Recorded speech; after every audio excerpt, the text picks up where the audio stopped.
하나님이 알아주시는 사람, 하나님이 알아주시는 사람. 다른 말로 하면 하나님이 인정해 주시는 사람, 하나님이 칭찬하시는 사람. 그런 사람은 어떤 사람일까? 오늘 말씀을 통해 함께 살펴보고자 합니다. 여러분, 교회 안에서 누군가에게 인정받고 존중받는다는 것, 귀하게 여김받는다는 것, 그 기분 좋은 일이에요. 그죠? 있으나 마나 하는 사람이거나 아니면 없었으면 좋겠다, 그렇게 취급받으면 참 기분 나쁠 건데, 정말 알아주고 귀하게 여기고 존중해주면 참 기분이 좋습니다. 또 우리 모두가 그런 사람 되기를 바랍니다. 오늘 읽은 말씀에 보면 이런 사람들을 알아주라 하면서 바울이 권면하는 말씀이 있습니다. 고린도 교회의 성도들이 이런 사람들을 알아주라, 이런 사람들은 인정해줘야 된다, 이런 사람은 존중해줘야 된다, 이런 사람은 귀하게 여겨줘야 된다 하고 말씀합니다. 어떤 사람입니까? 명예와 권세가 있는 사람입니까? 돈이 많은 사람들입니까? 아닙니다. 세상적으로는 권세가 있고 돈이 많은 그런 사람들이 주목을 받고 또 인정을 받지만 교회 안에서는 그렇지 않습니다. 하나님의 교회는 그렇지 않습니다. 고린도전서는 고린도 교회에 바울이 보낸 편지입니다. 또 고린도 교회는 바울이 2차 전도 여행 때 개척한 교회입니다. 당시 고린도 지역은 인구가 한 70만 정도 되는 큰 항구 도시였습니다. 지금도 70만 명 되는 도시면 적은 도시가 아니죠. 그런데 지금부터 한 2000년 전에 70만 명 정도 되는 항구 도시라고 하면 지금의 부산시 정도 된다고 그렇게 생각하시면 될 것 같습니다. 상업 도시여서 사방에서 많은 사람들이 몰려들었고, 또 이런 고린도 지역을 복음화하면 헬라 지역 전체에 영향을 줄 것이라고 바울이 생각할 때에 고린도 교회를 중요하게 여길 수밖에 없었고, 또 고린도 교회를 특별히 사랑할 수밖에 없었습니다. 그런데 오늘 본문에 보면 바울이 볼 때에 사람들의 마음을 시원하게 해주는, 또 하나님께서도 인정해 주고 알아줄 만한 그런 사람들이 있었습니다. 그래서 성도들에게 편지하기를, 너희들이 이런 사람들은 알아줘야 된다, 중요하게 여겨야 된다, 귀하게 여겨야 된다, 칭찬해야 된다 하고 편지를 하고 있는 것입니다. 여러분, 교회 안에서도 알아주고 목회자가 알아주는 사람이라면 주님께서도 알아주시고 주님께서도 칭찬해 주실 줄 믿습니다. 우리 모두가 교회 안에서 성도들의 사랑받고 그뿐 아니라 하나님께서 알아주시는, 하나님이 칭찬해 주시는 그런 성도 되기를 바랍니다. 그러면 어떤 사람을 알아주어야 되는가? 어떤 사람이 귀히 여김을 받을 수 있는가? 첫째로 하나님의 뜻을 물어보는 사람입니다. 하나님의 뜻을 물어보는 사람. 고린도 교회는 우리가 성경을 읽어보면 아주 문제가 많은 교회라는 것을 알 수가 있습니다. 고린도전서 1장에서 4장까지 보면 고린도 교회 안에 생겨난 여러 분파들에 대한 문제를 다루고 있습니다.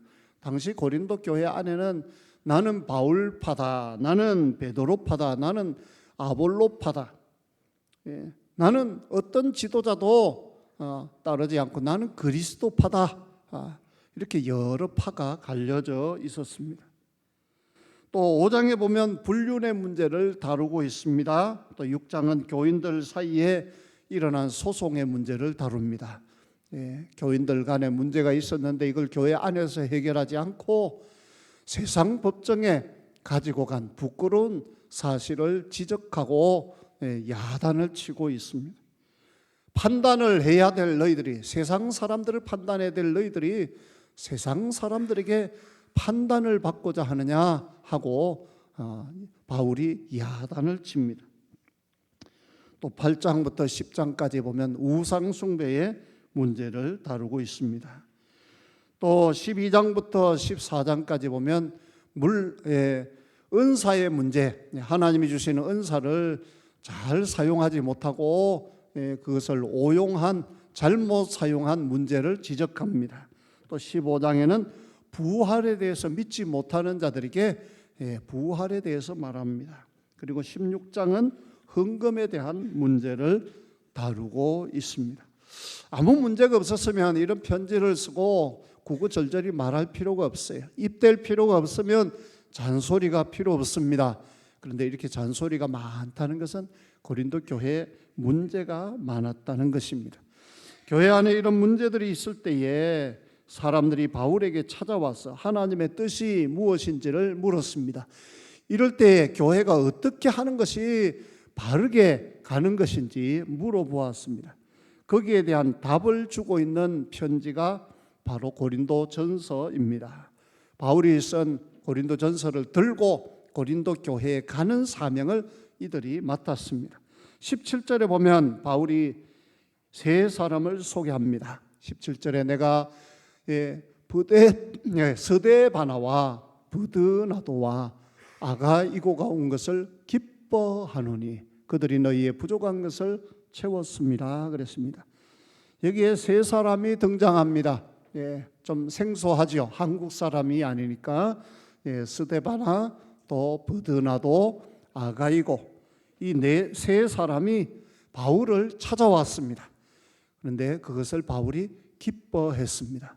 왜 기뻐했을까요? 하나님의 뜻을 물어보았기 때문입니다. 교회가 이렇게 어려운 처지에 있는데 어떻게 하면 좋겠습니까? 하고 바울에게 하나님의 뜻을 물어보았습니다. 문제가 있을 때에 하나님의 뜻을 찾으려고 하는 그런 사람들을 너희가 알아줘라. 그런 사람을 귀하게 여기라고 바울이 부탁하고 있는 것입니다. 18절 보면 그들이 나와 너희 마음을 시원하게 하였으니 그러므로 너희는 이런 사람들을 알아주라. 이런 사람들을 알아주라. 인정하고 귀하게 여기고 존중하라고 말합니다. 무슨 일이 되었든지 신앙적으로 또 성경적으로 해결하려고 하는 이 세 사람을 보면서 바울의 마음이 굉장히 기뻤던 것 같습니다. 그래서 너희는 이런 사람들을 알아주라고 했습니다. 목회자로서 저를 찾아오는 성도들이 어떤 어려운 문제를 만날 때에 목사님 이런 경우에 어떻게 하면 좋겠습니까? 하고 물어볼 때에 목회적인 지도가 가능하고 또 성경적인 답을 줄 수가 있고 그뿐 아니라 그 성도를 위해 기도할 수 있습니다. 그런데 어떤 성도는 자기가 다 결정하고 나서 일방적으로 통보하는 경우도 있습니다. 그럴 때는 많이 섭섭합니다. 저한테 말할 기회를 주지 않습니다. 목사님, 제가 교회를 옮기겠습니다. 그냥 일방 통보예요. 제가 뭐 어떻게 설득시킬 그런 여지가 없어요. 자기가 생각하고 자기가 결정하고 그리고 일방적으로 저한테 그런 줄 알라면서 일방 통보하는 식으로 말할 때 굉장히 불쾌합니다. 여러분, 그럴 때는 왜 목회자가 필요한지 모르겠어요. 하나님도 마찬가지일 것입니다. 내가 다 결정하고 하나님께 일방적으로 내 뜻대로 해달라고 기도하는 그런 성도들에게 하나님이 어떤 마음이 들까 여러분이 한번 생각해 봤으면 좋겠어요. 입장을 바꿔서 한번 생각해 보세요. 하나님 이거 해 주세요. 이렇게 해야 됩니다 하고 하나님께 일방적으로 말할 때에 하나님의 마음이 어떻겠어요? 그런데 성경에 보면 하나님께서 다윗이라고 하는 사람에게는 내 마음에 합한 자라고 칭찬해 주었습니다. 사도행전 13장 22절에 보면 패하시고라는 말은 이스라엘의 첫 번째 왕인 사울 왕을 패하시고 그 말이에요. 이어서 다윗을 왕으로 세우시고 증언하여 이르시되 내가 이새의 아들 다윗을 만나니 내 마음에 맞는 사람이라 내 뜻을 다 이루리라 하시더니 다윗의 별명이 하나님의 마음에 꼭 맞는 사람이었습니다. 그래서 하나님께서는 하나님의 뜻을 다윗을 통해 다 이루겠다고 말씀했습니다. 그 이유가 무엇입니까? 성경을 보면 다윗은 전쟁에 나갈 때마다 먼저 하나님께 물어보았습니다. 하나님, 싸우러 올라갈까요 말까요? 하나님, 내가 이기겠습니까 지겠습니까? 항상 물어봤어요. 그리고 하나님이 가라고 할 때 올라갔어요. 하나님이 승리를 약속할 때만 올라갔어요. 그러니까 싸울 때마다 승리할 수밖에 없죠. 그래서 백전백승의 용사가 되었습니다. 다윗 시대의 이스라엘의 영토가 가장 넓었습니다. 싸움을 많이 했지만, 전쟁을 많이 했지만 싸울 때마다 승리했어요. 그 비결이 무엇입니까? 하나님께 물어보았던 것입니다. 하나님, 할까요? 하지 말까요? 이것이 늘 하나님께 물어보았던 다윗의 질문입니다. 그래서 항상 내 뜻대로 하지 않고 하나님의 뜻대로 순종했습니다. 그리고 하나님은 그로 하여금 늘 승리하게 만들어 주었습니다. 오늘 우리는 어떻습니까? 내가 결정하고 내가 생각하고 하나님께 일방적으로 통보하지는 않습니까? 하나님 그런 줄 아세요? 하고 그렇게 기도하지는 않습니까? 바울은 항상 하나님의 뜻을 물어보면서 열심히 살아가는 그런 성도들을 제발 좀 알아주라고 강조하고 있습니다.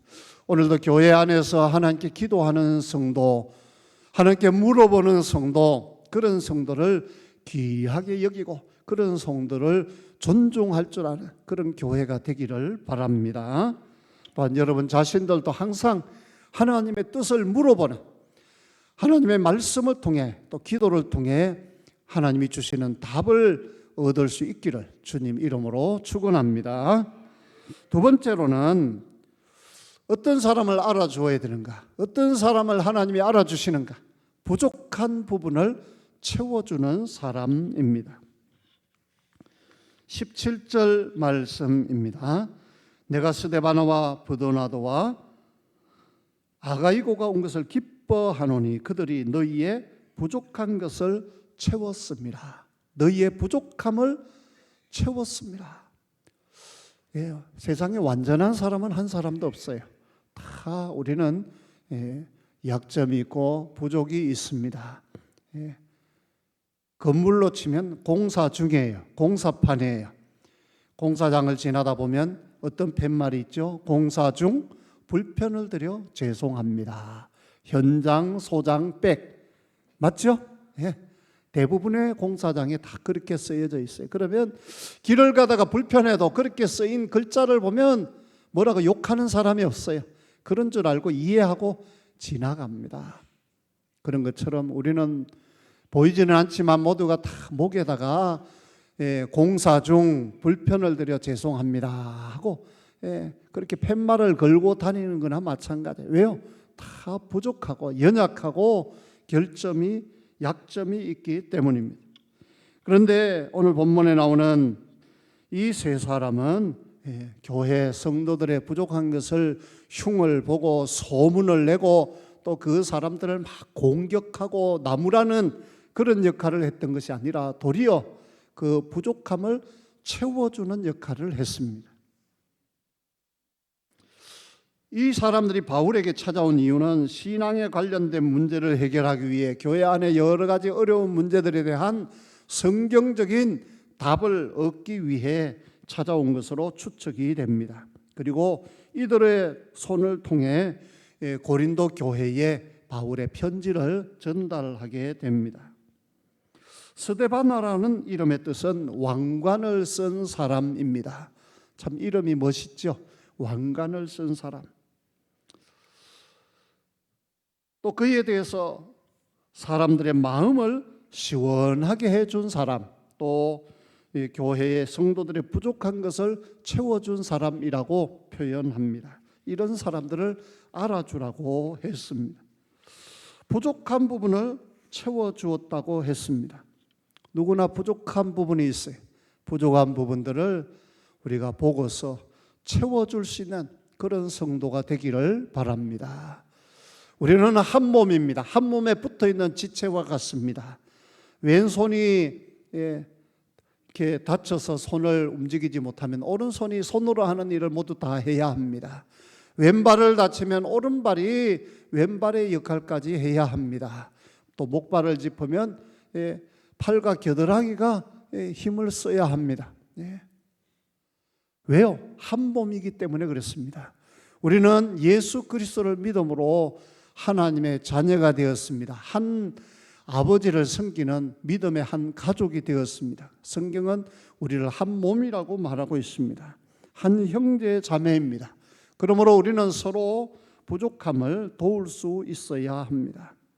성경에 보면 모세는 왕궁에서 교육을 받았고 지도자가 되었지만 입술이 좀 둔한 사람이었습니다.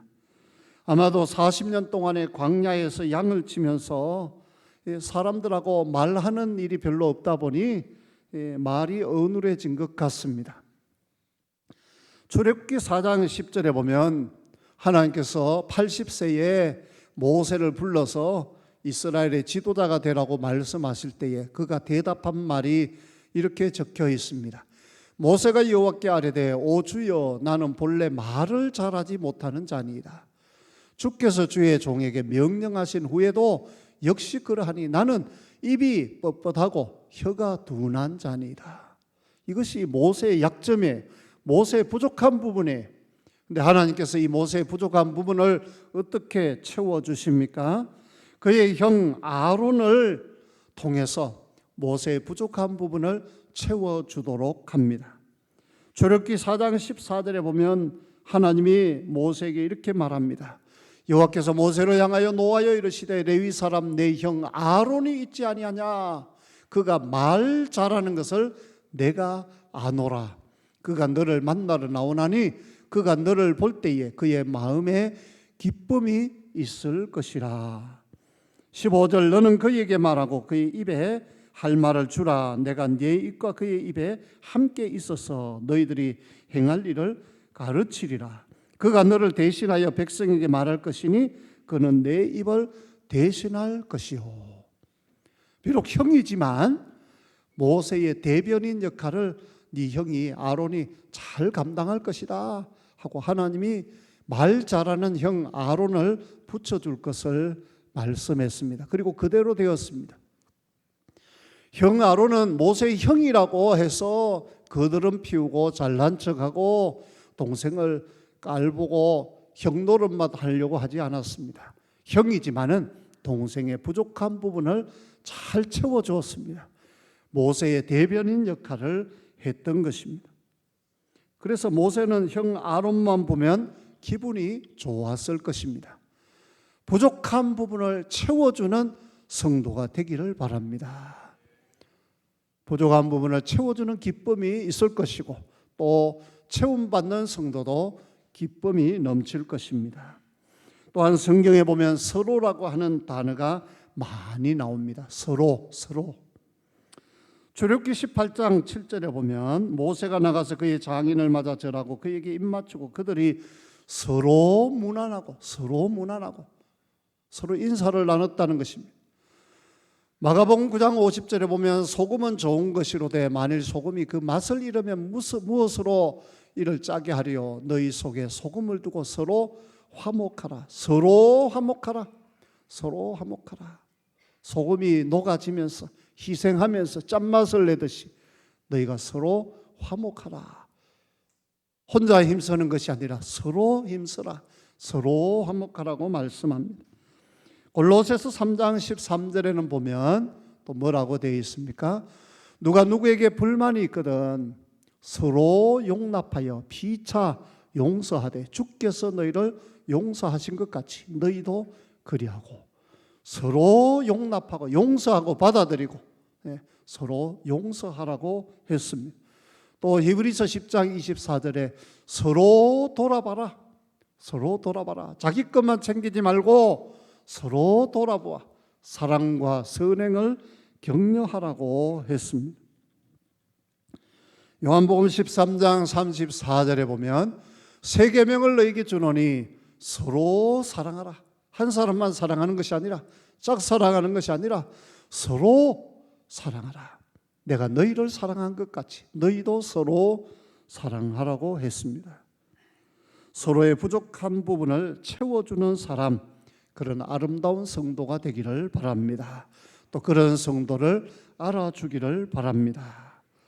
그래서 바울은 로마 교회에도 이렇게 권면합니다. 로마서 15장 1절에 보면 믿음이 강한 우리는 마땅히 믿음이 약한 자의 약점을 담당하고 자기를 기쁘게 하지 아니할 것이라.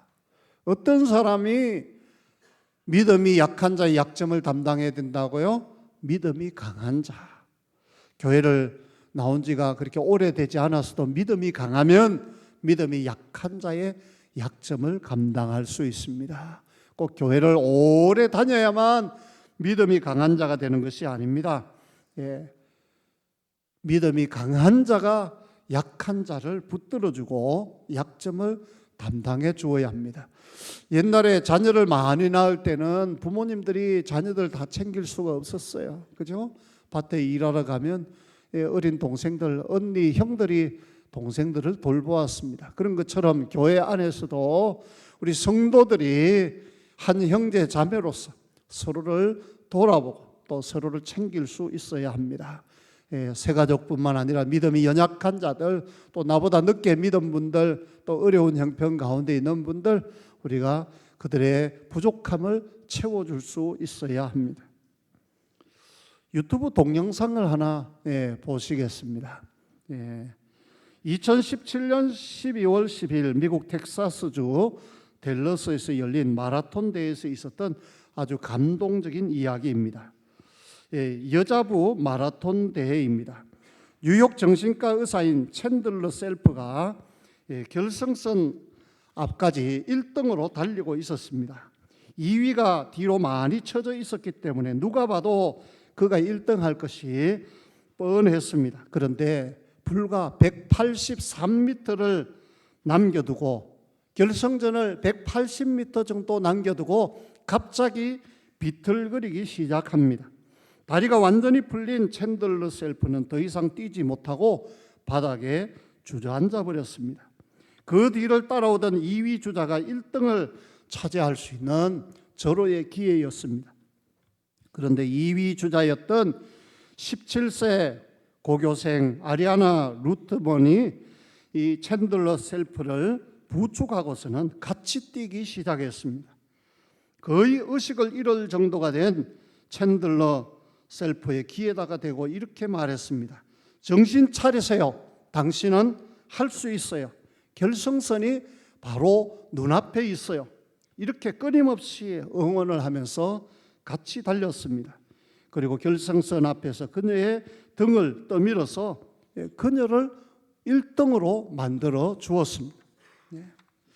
이날 챈들러 셀프는 2시간 53분 57초의 기록으로 우승을 차지했습니다. 그런데 많은 관중들은 2위인 아리아나 루트먼에게 더 큰 환호와 박수와 찬사를 보냈습니다.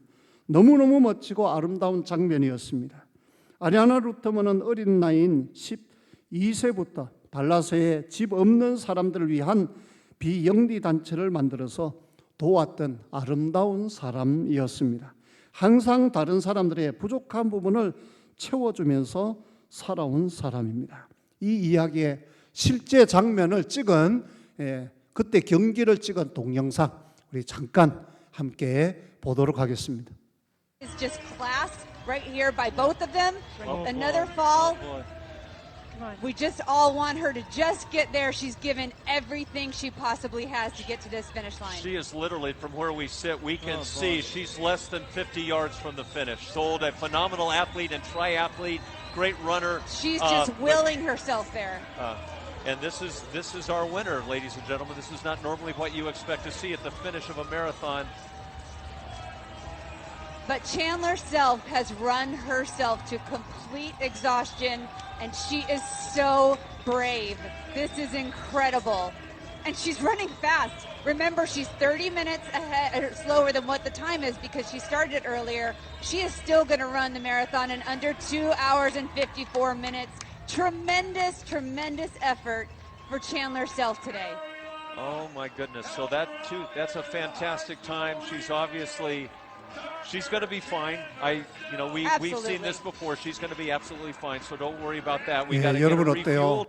예, 참 2등에게 정말 박수를 쳐줄 만하죠, 그렇죠? 예, 충분히 1등 할 수 있었는데 불구하고 끝까지 부축해주고 도와주고, 예, 그 사람을 1등으로 만들어주는 그런 아름다운 모습을 보았습니다. 예, 우리 교회 안에서도 이런 사람들이 많았으면 좋겠어요. 또 실제로 지금도 이렇게 하는 분들이 많이 있습니다. 예, 소문내고, 예, 그렇게 막 떠들지 않아서 그렇지 실제로 이렇게 보이지 않는 곳에서, 예, 부족한 부분을 채워주고 도와주고 이렇게 세워주는 그런 많은 성도들이 있기 때문에 오늘까지 우리 교회가 이렇게 여기까지 나온 줄로 믿습니다. 여러분이 이런 사람 되기를 바라고요. 또 이런 사람들을 귀히 여기고 알아주는 그런 교회가 되기를 바랍니다. 예, 부족한 부분을 채워주는 사람, 하나님께서도 알아주시고 인정하시고 칭찬해 주십니다. 마지막 세 번째로는 다른 사람의 마음을 시원하게 해주는 사람입니다. 18절 말씀입니다. 그들이 나와 너희의 마음을 시원하게 하였으니 그러므로 너희는 이런 사람들을 알아주라. 예, 사람들의 마음을 시원하게 해주는 그런 사람 되기를 바랍니다. 시원하게 해주는 사람, 반대말이 뭐겠어요? 답답하게 만드는 사람. 예, 그런 사람 돼서는 안 되겠죠. 예, 성도들의 마음을 답답하게 만들고 교회에 자꾸 일을 만드는 그런 사람이 아니라, 예, 성도들의 마음을 시원하게 해주는 그런 사람 되기를 바랍니다. 시원하게 했다는 말은 헬라어로 아나파우라는 말인데 그 뜻이 답답한 것을 풀어주다, 위로와 격려가 되다, 용기를 주다, 편안함을 주다, 예, 그런 뜻을 가지고 있습니다. 인도에서 내려오는 신화가 있었습니다. 어느 날 하늘에서 내려온 신이 이 땅을 거닐고 있었습니다. 연못에 정말 아름다운 연꽃이 피어 있었습니다. 그 아름다움에 반한 신이 이렇게 말했습니다. 저렇게 아름다운 연꽃이 사람이 된다면 성품이 얼마나 아름다울까. 그래서 신은 연꽃을 따서 아름다운 여인을 만들었습니다. 이제는 좋은 집을 장만해 주고 싶었습니다. 연못 속에 있는 왕궁으로 데리고 가서 물었습니다. 여기에 집을 지어줄 테니 여기서 살겠느냐? 그랬더니 이 여인이 이렇게 말했습니다. 신이시여 고맙지만 여기는 내가 살 집이 아닙니다. 햇빛이 들어오지 않습니다. 음침합니다. 바다 잡풀들이 많습니다. 이에 신은 그 여인을 넓은 들로 데리고 갔습니다. 공기가 좋고 물이 좋고 시야가 확 트인 곳입니다. 그곳에 집을 지어주겠다고 했습니다. 그러자 그 여인이 이렇게 말했습니다. 감사합니다. 하지만 이곳은 거친 들입니다. 연약한 내가 살기에는 적합하지 않습니다. 신은 여인을 다시 안전한 동굴로 데리고 가서 그곳에 집을 지어주겠다고 했습니다. 그러자 그 여인이 대답합니다. 이곳은 음침하고 습기가 많습니다. 또 해로운 동물들도 들어옵니다. 그때 멀리서 청년이 휘파람을 불며 오는 것입니다. 그 순간 신이 이렇게 말합니다. 저기 젊고 멋진 남자가 오고 있구나. 저 남자의 가슴 속에서 살면 어떻겠니? 그랬습니다. 그 여인은 설레이는 마음으로 그 남자에게 달려갔습니다. 그리고 기대 반 호기심 반으로 그 청년의 가슴을 들여다 보았습니다. 그런데 그 여인의 얼굴에 갑자기 새파랗게 질리더니 이렇게 소리를 질렀습니다. 저렇게 추하고 더러운 곳에 내가 어떻게 삽니까? 지금까지 본 것 중에서 가장 더러운 곳입니다. 차라리 다시 연못으로 보내주세요 라고 했다는 것입니다. 이처럼 사람들의 마음속에는 죄가 꽉 차 있고 답답한 문제들을 많이 가지고 있습니다. 또 마음마다 응어리져 있는 것이 많이 있습니다. 쓴뿌리가 들어 있습니다. 그런 사람들의 마음을 시원하게 뻥 뚫어주는 그런 사람이 필요합니다. 그런 사람들의 마음을 시원하게 해주는 사람이 되라는 것입니다. 미국의 강철왕 카네기가 유명한 사람이죠. 세계 최대의 강철 회사를 세웠습니다. 그런데 그의 마음을 시원하게 해주는 사람을 찾아야 하는데 찾지를 못하고 있었습니다. 하루는 공장을 돌아보는데 샘물을 녹여서 철사를 뽑아내는 곳에 직원 한 명이 열심히 일을 하고 있었습니다. 회장님이 뒤에 와 있는 줄도 모르고 정신없이 철사만 뽑아내고 있었습니다. 얼굴은 천사같이 밝았습니다. 그리고 입에서는 노래가 끊이지 않았습니다. 표정은 자신감에 넘쳐 흘렀습니다. 그때의 카네기는 은퇴를 앞두고 있었습니다.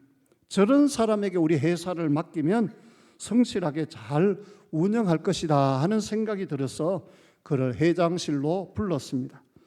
자네 참으로 성실하고 능력이 있네. 오늘부터 자네가 우리 회사의 운영을 맡아보지 않겠나? 그러자 그는 깜짝 놀라면서 이렇게 대답했습니다. 회장님, 저는 평생 쇠를 녹여서 철사 만드는 일만 하며 살았습니다. 그 분야에서는 대통령감입니다. 하지만 다른 일은 잘 못합니다. 저에게 그 일만 하게 해 주십시오라고 대답했습니다. 자네 회장 자리는 싫고 그 일만 계속 하겠다는 말인가? 그랬더니 예, 그렇습니다. 다른 사람들이 모두 부러워하는 자리인데도 말인가? 그랬더니 저는 거기에 관심이 없습니다. 저는 지금 하고 있는 일이 가장 행복합니다라고 대답했습니다. 그러자 카네기 회장이 대답하기를 내가 잘못 생각했네. 자네는 우리 회사의 보배네. 그 분야의 대통령감이니 내가 앞으로 대통령 월급을 주겠네. 그렇게 말을 했다고 합니다. 그날부터 그달부터 이 직원은 대통령 월급과 같은 금액의 월급을 받았다고 합니다. 또 이 이야기가 미국에서 굉장히 화제가 되었다고 합니다. 카네기 묘비에는 이렇게 쓰여져 있습니다. 여기에 자기보다 훌륭한 사람들을 자기 주위에 모을 줄 아는 사람이 고이 잠들다 그랬습니다. 예전에 삼성의 이건희 회장, 또 그 앞에 선대의 삼성 회장이 하는 말이 나는 가장 유능한 사람, 가장 능력 있는 사람들을 볼 줄 아는 눈이 있다 그랬어요.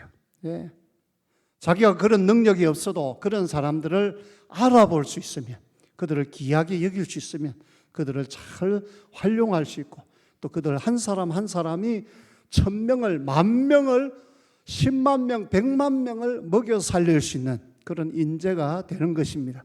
실제로 우리나라의 반도체 사업이 우리나라의 주 수출 품목이 되고, 그래서 우리나라를 먹여 살리는 그런 기업이 되었습니다.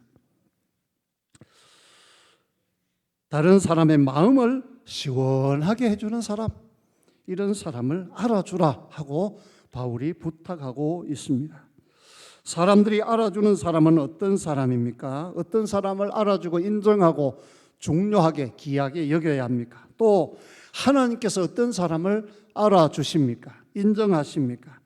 오늘 말씀을 통해 내 뜻이 아닌 하나님의 뜻을 찾는 사람, 또 다른 사람의 부족을 채워주는 사람, 다른 사람의 마음을 시원하게 해주는 사람이라고 했습니다.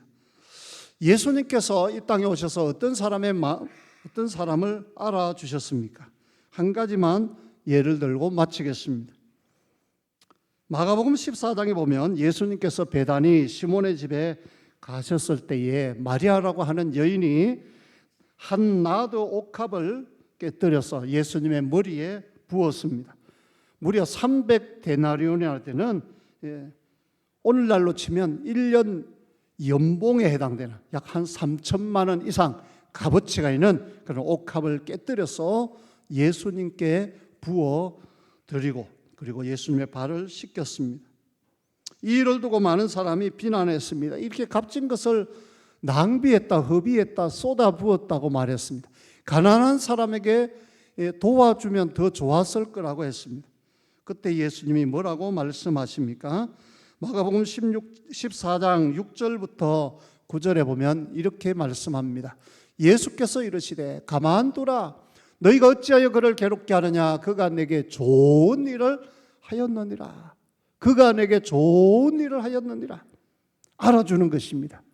예수님이 인정하시는 것입니다. 칭찬하는 것입니다. 가난한 자들은 항상 너희와 함께 있으니 아무 때라도 원하는 대로 도울 수 있거니와 나는 너희와 항상 함께 있지 아니하리라. 그는 힘을 다하여 내 몸에 향유를 부어 내 장례를 미리 준비하였느니라. 내가 진실로 너희에게 이르노니 온 천하에 어디서든지 복음이 전파되는 곳에는 이 여자가 행한 일도 말하여 그를 기억하리라. 아멘.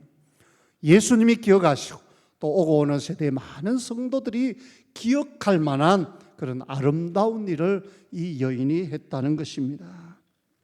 예수님의 마음을 시원하게 해드린 그런 여인이었습니다.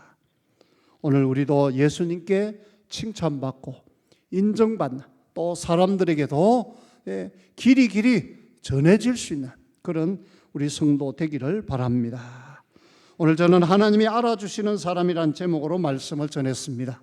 어떤 사람을 하나님이 알아주십니까? 어떤 사람을 우리 성도들이 알아주고 존중하고 귀히 여겨줘야 합니까? 첫째로 하나님의 뜻을 물어보는 자입니다.